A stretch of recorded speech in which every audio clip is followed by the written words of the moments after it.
Hey everybody, welcome back to the channel. Today we're going to be talking about Count Geonor. This is one of the biggest hurdles in the early game that kind of blocks players from progressing further in the game. I've actually seen people make comments online and in my own comment sections on previous videos where they're like, I couldn't beat Geonor. He feels like a cheap boss, especially his final phase. I put the game down, I walked away.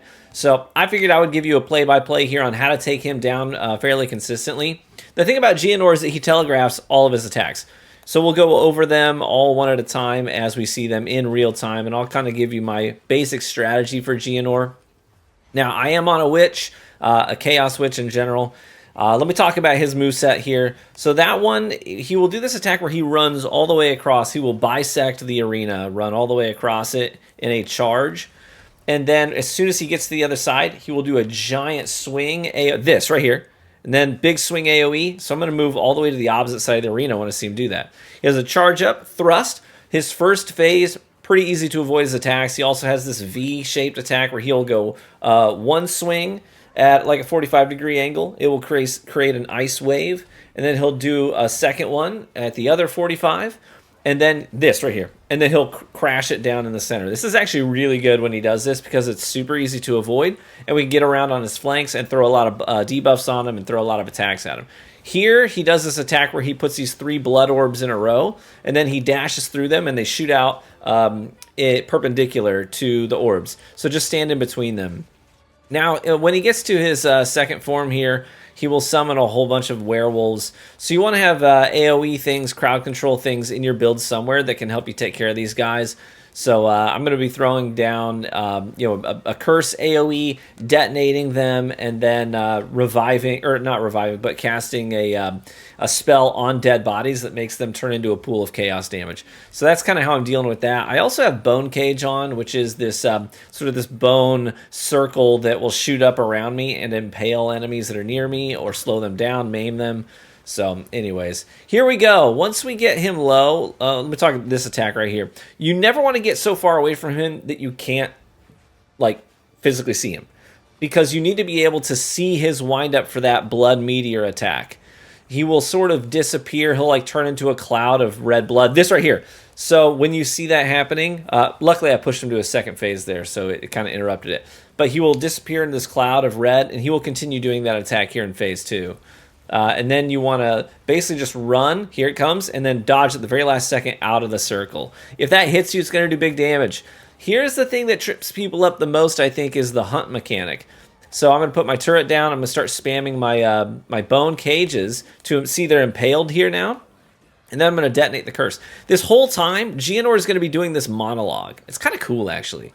And you don't want to dodge early. Dodge spamming will get you killed in this part. I actually dodged too late on that one. But anyways, so he'll be doing this monologue, and as he's doing it, he'll stop a sentence, and then it's a full 2-second count before he comes dashing through. So he'll finish his sentence, count to 2, dodge. And you'll, assuming you're not interrupted, you should be able to avoid it every time. He has this attack where he goes, Requiem on high. And I think he has 2 different phrases he'll say to tee that up. So you don't want to dodge spam when he's doing that one. You just want to get, kind of constantly be moving and walk in between. Here comes the blood meteor. We run bilaterally, dodge out of it. He has a frost breath attack. Those slow stacks add up quickly. Here's the Requiem. Here's what I'm going to do. I'm just going to walk. I'm not dodge spamming unless I'm in trouble. But otherwise, we just walk to avoid those. Because the dodge rule does have this cooldown on the animation when you come out of it where that can get you in trouble. So don't dodge spam. This one, when he says, I smell blood and I'm ravenous, he's going to do these frost crystals on the ground. You just back up all the way and keep attacking him as you do it. Here we go. We're on the hunt again. Hopefully this one goes better than the first one because the first one was a little bit dicey. I kept getting shoved into the fog, which is not great. But every time, I actually have a unique item on. It's a headdress that I'm wearing that consumes dead bodies and gives me 20% of my total HP back when it eats a body. There's a little cooldown on it. It's like 3 or 4 seconds, I think. But as I'm killing things, this headdress is going to be consuming those bodies and giving me some health back. But also, since we get flask uses on kills, the hunt is a really great time to just recharge your flask uses in general. Here we go with the Requiem attack, and then he follows it up with the blood meteor. And then sometimes he'll do this when he comes out of the Blood Meteor, where he'll do this radial attack in phase 2. So you got to be ready for that too. We like this attack. This one's very easy to avoid, and it's also easy to throw some extra damage on him during that process. So anyways, the only challenge with that is that you lose visibility on him if you back up really far. Now, on phase 2, once you get him low enough, his this Requiem attack here will start being like this blood magic instead of just frost. So it's a little bit more dangerous, and he'll start throwing it into the middle of other combos. Like he might throw it down in the middle of this attack right here. And so once we get to that point, we're going to have to be a little bit more cautious. Here we go with another hunt. This is the part that's just it's the diciest. It's all about crowd control. So again, throwing down lots of my bone cages just to keep people at arm's length. And I also have a spell that detonates curses. And that's a really good way of just getting a quick kill, and then I can cast Profane Ritual on one of the bodies, like that right there. Creates this pool of Chaos AoE damage, and it also empowers me. So I'm just trying to do crowd control here, moving around in a circle, trying to keep things on one side of me. It's when you get surrounded that you really get into trouble. So anyways, this is the toughest part. You just got to have something in your build that can handle crowds. If you don't, that's probably going to be the part that really messes you up, trips you up. Also, don't be afraid to use your flask uses. They're there for a reason. Sometimes you're going to have to do a panic flask use in the middle of the hunt. That's really where most of my flask uses are going to be, is in the hunt, just to sort of keep up with... and since they're recharging on kills, I think it's like a 20% chance per kill to get a recharge, so we're killing enough things in there that I can afford to, whenever I just take a hit, just throw a flask on, right? I don't want it to... because the damage will stack up quickly, right? Now, it is not a bad idea to have in your build somewhere, like a ring, amulet, whatever, that helps with frost resistance or even freeze immunity, because that Requiem attack, if you get hit directly with it, you will get frozen in place, and you'll just kind of be a sitting duck, and that's not great. So I'm throwing up my Effigy, which is a Chaos turret. It's going to shoot Chaos projectiles. It also takes a little bit of aggro sometimes, so it's nice to have in there, even if it's not doing attacks. It might just take some hits for me. Now, I get pretty close to going down there, but A, I'm eating bodies, and B, I'm also using a couple of flask charges. And then as I get kills, I'm recharging those flask uses. So you see it's at 7. I just used it. It's down to 6. Now it's back up to 7 because I got a kill in there that recharged it. So don't be afraid to use those flasks. Now, when he comes back in, he does do a frost attack, so it doesn't hurt to do a final dodge when you hear him end his monologue. I strike again, right? Do a little dodge. So we're whittling him down here. We're getting him pretty low. He's not quite to his final phase yet, but he will be very, very soon. I had to dodge on that one. Here comes the Blood Meteor. Run bilaterally, dodge at the last second. If you dodge too early, you're going to stop your momentum too soon. You're going to get tagged by that, and that one does big damage. Frost Breath here, those frost stacks add up real fast, so I do recommend trying to avoid that at all costs. Here comes another Requiem on high. You see his moveset's actually fairly repetitive. So once you get used to his tells, and he announces most of them like verbally, then you'll be in pretty good shape because you'll know exactly where to go and what to do in advance. You don't have to just react in real time to it. So again, another hunt, and he did have some Frost Breath on the ground, which I was like, oh crap.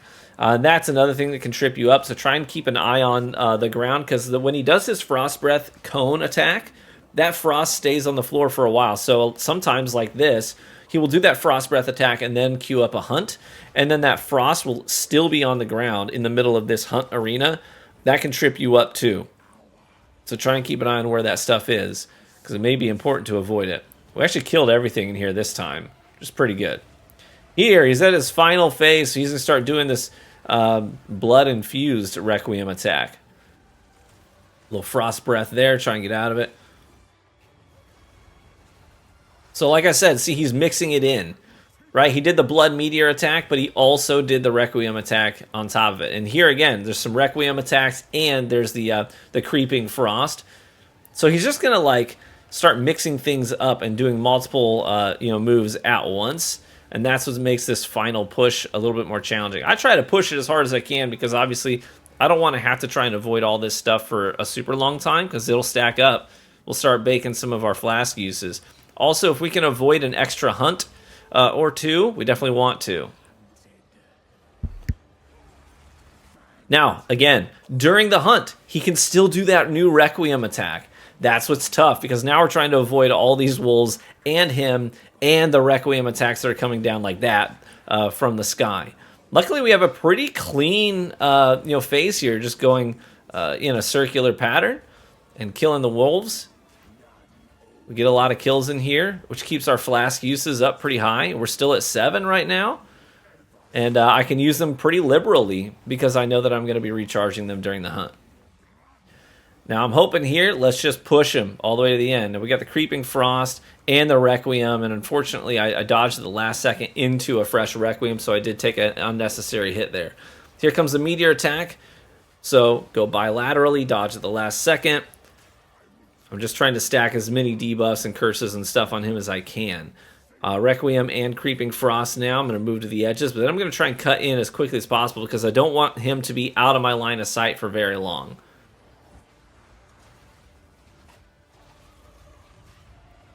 And we're pushing him, right? Like, this is it.